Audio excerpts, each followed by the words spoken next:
설명해 드릴게요. 자, 이번에 보실 거는 폰트입니다.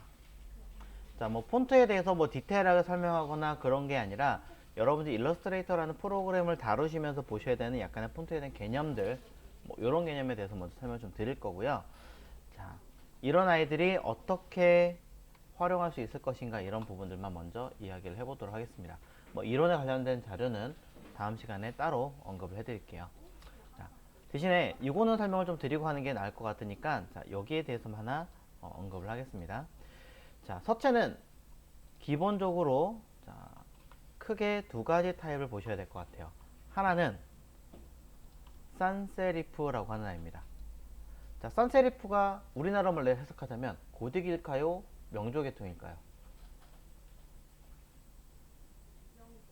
명조. 자, 아쉽게도 고딕입니다. 오잉. 자, 요거 말고 조금 더 느낌 있게. 자, 고딕입니다. 그러면 또 다른 아이는 누구냐? 바로 세리프입니다. 세리프는 흔히 명조라고 이야기를 하는 아이죠. 명조가 어디 있을까요? 자, 이렇게 돼 있죠. 자, 산세리프가 명조가 아니라 고딕이라고 하는 이유는 산스라는 뜻 자체가 잘라내다라는 뜻이래요. 그래서 명조에 있는 이 삐침, 세리프가 이 삐침을 말하는 거거든요. 이 삐침을 잘라냈다라고 그래서 산세리프라고 하는 거고, 삐침이 있다라는 뜻으로 세리프라고 합니다. 그래서 뭐 우리나라 말로 굳이 얘기하자면 세리프는 명조계통을, 산세리프는 고딕계통을 말한다. 이렇게 이해하시면 될 것 같아요. 자, 뭐 지금 당장 우리한테는 그런 걸 딱히 얘기하거나 하려고 하는 거 아니니까 그냥 이런 차이가 있다 개념만 보시면 될 것 같고요. 자, 그러면 이 폰트에서 우리가 당장 볼 내용들은 바로 이런 거겠죠. 폰트에 대한 크기, 사이즈를 얘기한다던가, 그 다음에 레딩이라고 하는, 레딩을 뭐라고 할까? 이건가요? 자, 못하면 어떻게 하지? 자, 모르겠어요. 레딩. 자, 흔히 말하는 글자와 글자 사이 간격을 말하는 거. 자, 그 다음에 위아래 행간이라고 하는 거, 라인헤이트라고 하는 거. 자, 뭐 이런 아이들을 포함시켜 설명을 좀 드릴 거고요. 자, 이런 것 이외에 조금 더 얘기하자면 일러스트레이터는 글자를 작성하는 방법이 크게 두 가지 타입이 있어요. 뭐 좀 더 나누면 세 가지 타입인데, 하나는 직접 글씨를 작성해서 그 크기를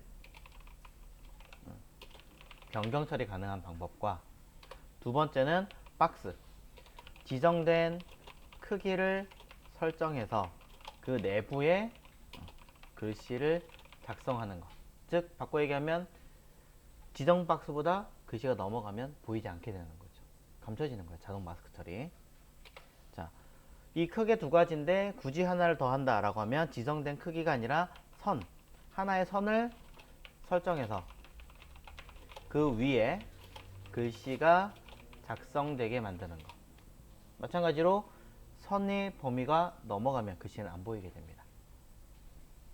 자, 이런 식으로 자, 크게 내용을 보시면 될 것 같아요. 자, 이런 내용들을 한번 다뤄보도록 할게요. 자, 여기 파일이 있습니다. 자, 해당하는 데이터 쪽에, 자, 오른쪽에 있는 패널에 관련된 이야기인데요. 자, 처음에는 원래 없죠. 이 타입이라는 패널이. 그래서 위치가 메뉴 윈도우에 쭉 내려가서 타입, 그리고 캐릭터라고 하는 이 부분을 클릭하시면 됩니다. 컨트롤 T라고 하는 단축키고요. 자, 컨트롤 T라고 하는 단축키를 꺼내시면, 자, 이렇게 캐릭터라고 하는 패널이 나오는데, 얘와 같이 딸려 나온 나이가 있습니다. 바로 패러그래프. 여러분이 알고 있는 왼쪽 정렬, 가운데 정렬, 오른쪽 정렬 같은 정렬과, 그 다음에 뭐 이렇게 추가적인 옵션. 자, 이게 뭘까요? 오픈 타입이라고 그래가지고 뭐 해당한 서체에 관련된 추가적인 여러 가지 스타일들을 설정하는 거죠. 당장 이 부분은 크게 신경 안 쓰셔도 될 것 같아요. 빼고 캐릭터와 패러그래프 두 가지만 이야기를 할 건데요. 그 중에서도 캐릭터,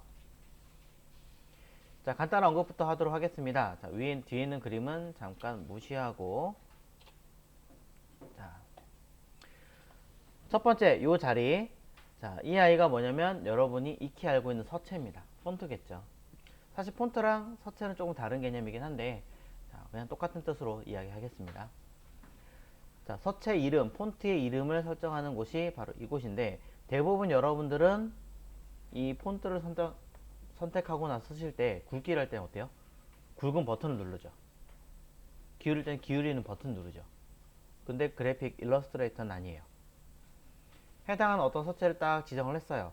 이걸 만든 서체에서 굵기가 있으면 쓸 수 있는 거고, 없으면 못 쓰는 거예요. 기울기가 들어있으면 쓰는 거고, 기울기가 없으면 못 쓰는 거예요, 기본적으로. 물론 최근 들어서는 조금 더 옵션이 변경되기 가능해졌습니다만, 그래도 기본적으로는 그렇습니다. 그리고 서체의 크기를 조절하는 곳은 바로 이곳입니다.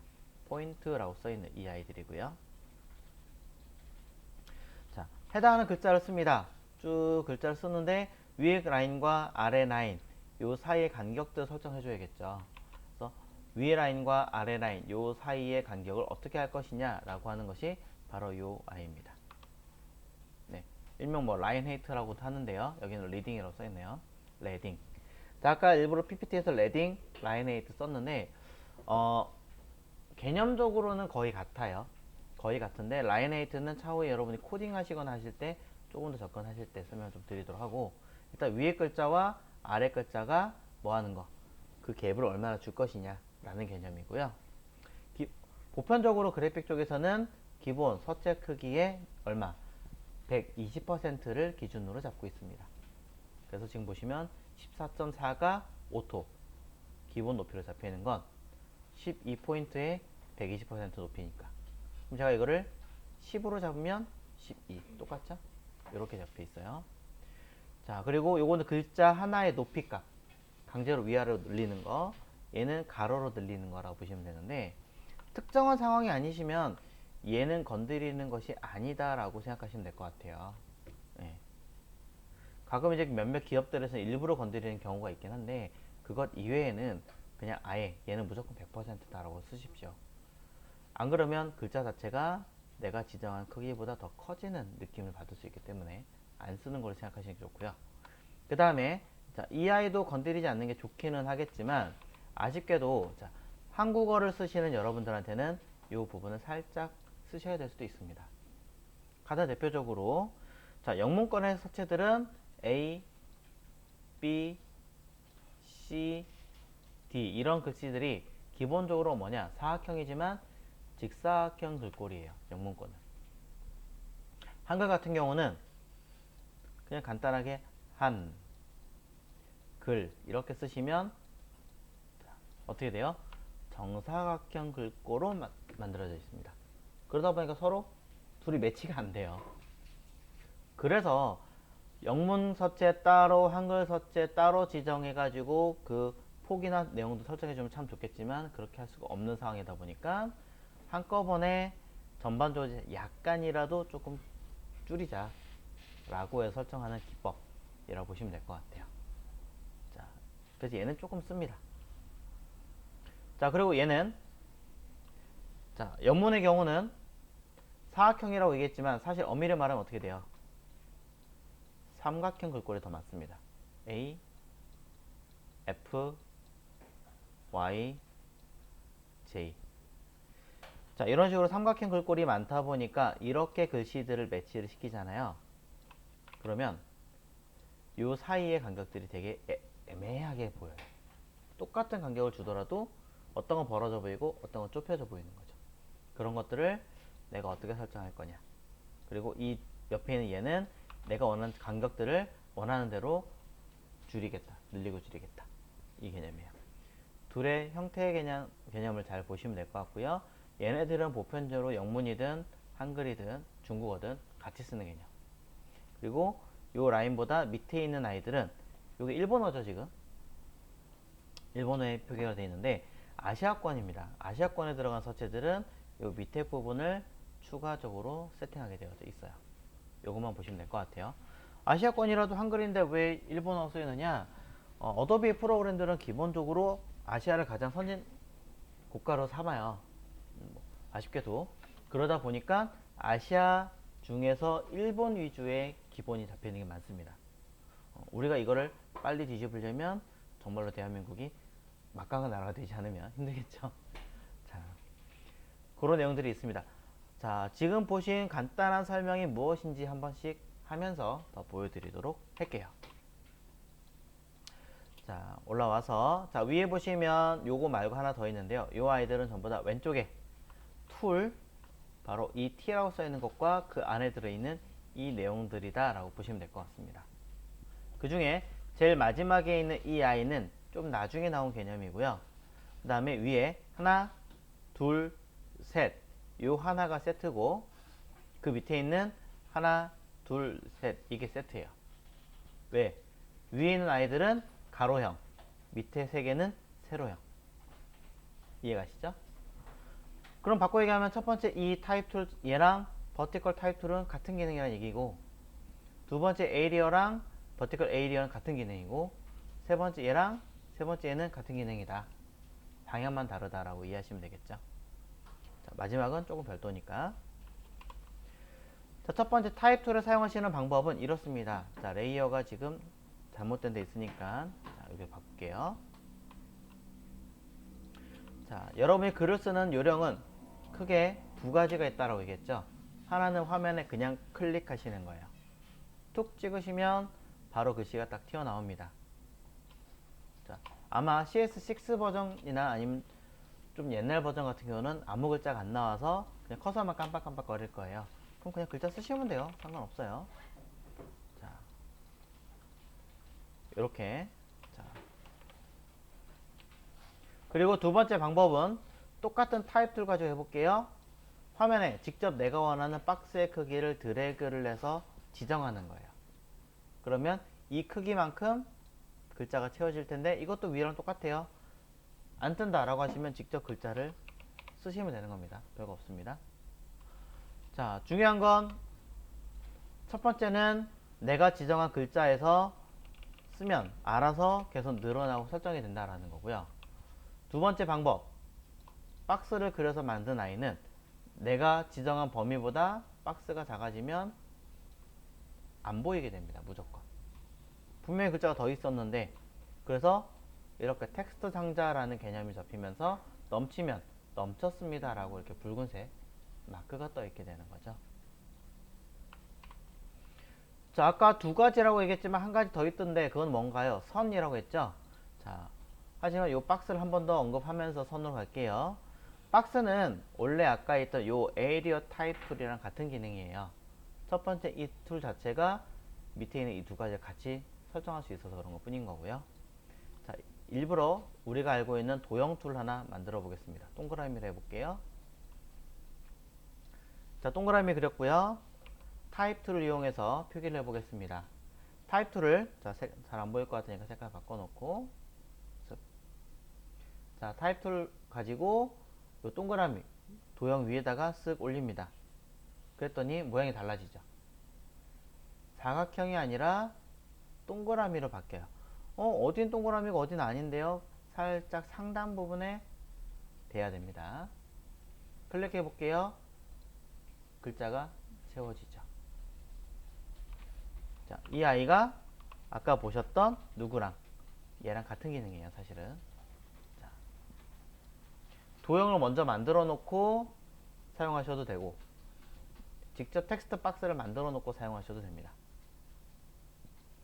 반대로, 자, 이 상태에서 선의 형태를 가지고 있을 때 조금 더 정확하게 설명하기 위해서 대놓고 선으로 만들겠습니다. 자, 대놓고 선으로 되어 있는 이 상태에서 아까 보셨던 타입 툴, 정확하게는 얘입니다. 타입 오너 패스 툴. 자, 타입 툴을 가지고 요 선 위에다가, 일부가 지워져 있는 선 위에다가 마우스를 갖다 대면 이렇게 모양이 바뀝니다. 물결 위에 T라는 느낌으로, 글자를 쓴다는 느낌으로 클릭하시면 선이 사라지면서 선 위에 글자가 써지게 되는 거죠. 약간의 수정을 한다면, 자, 컨트롤 엔터가 끝내는 겁니다. 해당하는 이 모양에서 선이 하나, 둘, 세 개가 있는데요. 여기가 시작하는 부분, 여기가 끝나는 부분이에요. 난 시작하는 부분 여기가 아니라 이쯤 가고 싶은데 이 스타트, 시작하는 부분을 이렇게 끌어 당기시면 돼요. 해볼게요. 자, 선택 툴 갖다 대서 자, 직접 선택 툴로 갖다 대고 쓱 당겼더니 길어졌죠. 여기서 글자를 제가 열심히 쓰면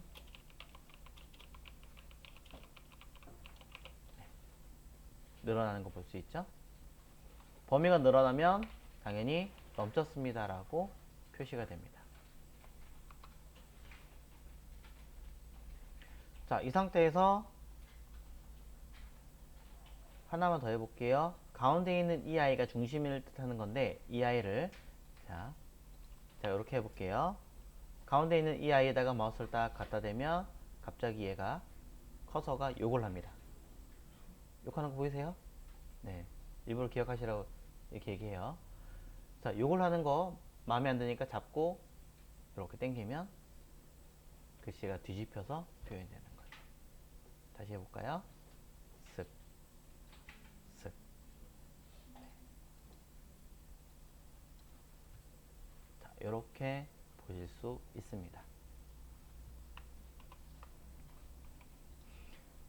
자, 더 많은 부분이 있겠지만, 자, 이렇게 하는 부분, 자, 글자를 쓸 때는 처음이 가장 기본형이긴 하지만 필요에 따라서는 다른 아이로 바꿀 수 있다. 이때 글자를 사용한 툴은 단순하게 화면에 클릭해서 쓸 수 있는 형태가 있는 반면에 자, 클릭해서 글자를 쓸 수 있는 형태가 있는 반면에 내가 원하는 모양을 직접 만들어서 그 안에다가 타입 툴로 써서 쓰는 방법도 있더라. 때로는 박스가 아니라 선을 만들어서 그 위에 툴을 이용해서 쓰면 글자 위에 선 위에 글자를 표현되게 만들 수도 있다. 이때 선의 경우는 위아래를 뒤집어서 표현할 수 있고 박스의 경우는 모양을 변형시키거나 재설정이 가능하더라. 그리고 글자를 열심히 쓴 다음에 끝내는 건 무조건 컨트롤 엔터. 자, ESC 누르시면 포토샵에서 힘들어져요. 그러니까 컨트롤 엔터로 습관하시는 걸 권장을 드립니다. 자, 이 상태에서 도형을 여러분이 열심히 만들었어요. 근데 이걸 만약에 인쇄소에 딱 넘겨요. 인쇄 잘 나올까요? 잘 안 나옵니다. 왜 인쇄가 잘 안 나올까요? 첫 번째 이유, 해당하는 인쇄소에서는 여기 써있는 이 노토산스 모노 CJR KR이라는 서체가 없을 수도 있기 때문인 거죠. 그러면 저작권의 문제가 될 수 있겠죠. 서체랑 같이 주시면 해당하는 그 업체에서 서체를 갖고 있다. 그런 문제가 없어요. 또는 내가 이 서체를 갖고 있는 서체니까 넘겼다가 다른 곳에 하지 마시고 파기하세요로 정확하게 계약을 했다면 그건 또 얘기가 달라요. 하지만 해당하는 업체에서 그 서체를 어디에 어떻게 쓸지는 또 모르잖아요. 그렇기 때문에 여러분들은 이걸 인쇄로 넘기실 때는 정확하게 뭘 하셔야 되냐, 글자가 아니라 도형으로 바꿔주셔야 돼요. 정확하게 도형으로. 자, 도형으로 바꾸려면 어떻게 할까요? 우리는 메뉴 타입에서 Create Outline, 오브젝트에서 익스펜더로 사용하시는 방법도 있기는 하겠지만 제가 이 아이를 계속 설명을 드리는 이유는 컨트롤 A 누르고 단축키 빵 누르면 다른 기타 등등 빼고 얘만 순수하게 도형으로 처리되니까 후가공이나 이런 것들을 좀 더 편리하게 사용할 수 있어서 라는 거죠. 자, 누르시면 도형으로 처리돼서 이제 인쇄를 하셔도 문제가 없겠죠. 자, 이렇게 하시면 되고요. 하지만 일러스트레이터에 조금 아쉬운 단점이 하나 있어요. 뭐냐면 여러분들이 인쇄를 하실 때 알파벳 L의 경우에요. 기역자 L은 상관없어요. 근데 소문자 L 이렇게 약간의 형태를 가지고 있는 L이면 그나마 낫지만 단순 직선형 L인 경우도 있습니다. 직선형 L을 크리에이트 아웃라인으로 도형을 딱 처리하잖아요. 이게 문제가 될 때가 있어요. 과거에는 인쇄를 맡기실 때에는 EPS 파일로 저장을 해서 내보냈었어요. EPS. 자, 세이브 에즈 한 다음에 저장하는 확장자가 바로 EPS. 물론 지금도 많이 씁니다. 지금은 뭐 원체 다양하게 쓰다 보니까 또 용량이 무겁다 보니까 조금이라도 가볍게 또는 원활하게 돌아가게 하기 위해서 PDF라는 확장자를 쓰는 경우가 조금 더 많아졌습니다. 자, 이러면서 생기는 버그라고 보실 수 있는데 PDF로 저장을 하시면 이 아이가 분명히 도형이거든요. 분명히 도형인데 희한하게 무슨 현상이 생기냐면 얘가 이렇게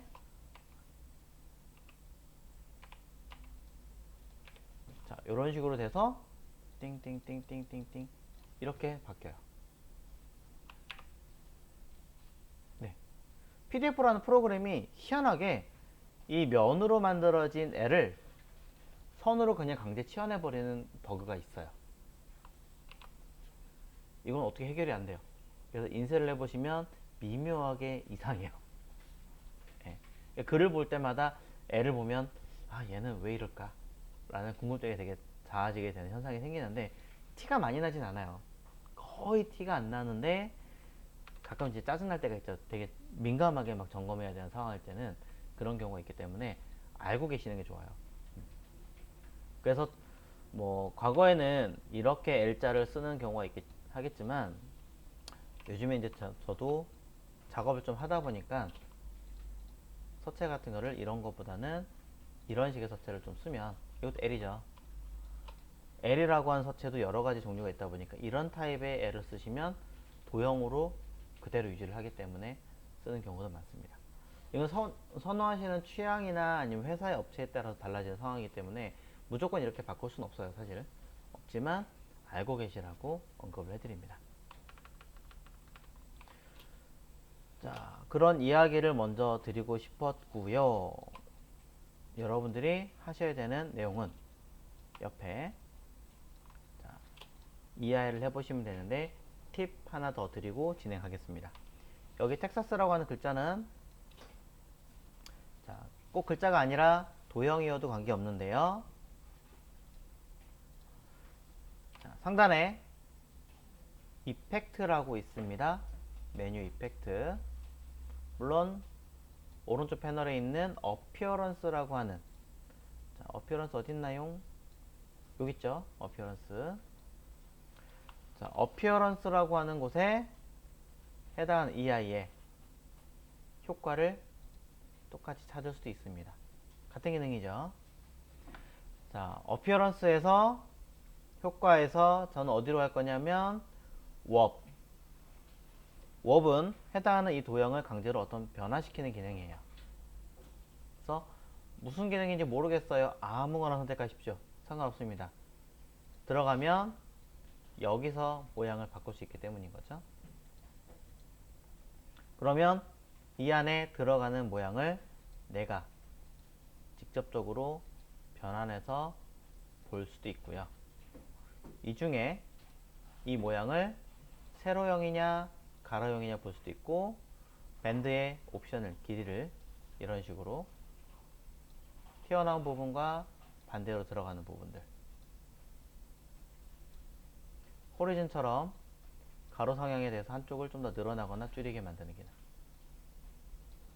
버티컬 위아래로 각도를 주는 기능도 조절할 수 있습니다. 마음대로 한번 다뤄보십시오. 위치 다시 알려드려요. 자, 메뉴 이펙트에서 또는 어피어런스에서 효과 방금 전에 보셨던 기능은 왑 자, 포토샵에도 왑이 있나요?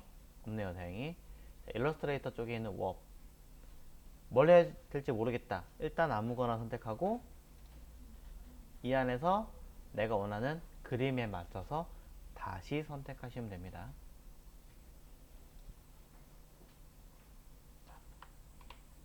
물론 이 아이는 효과로 만들어진 아이기 때문에 있는 그대로 도형화 처리하시려면 expand를 걸어서 바꾸셔야겠죠.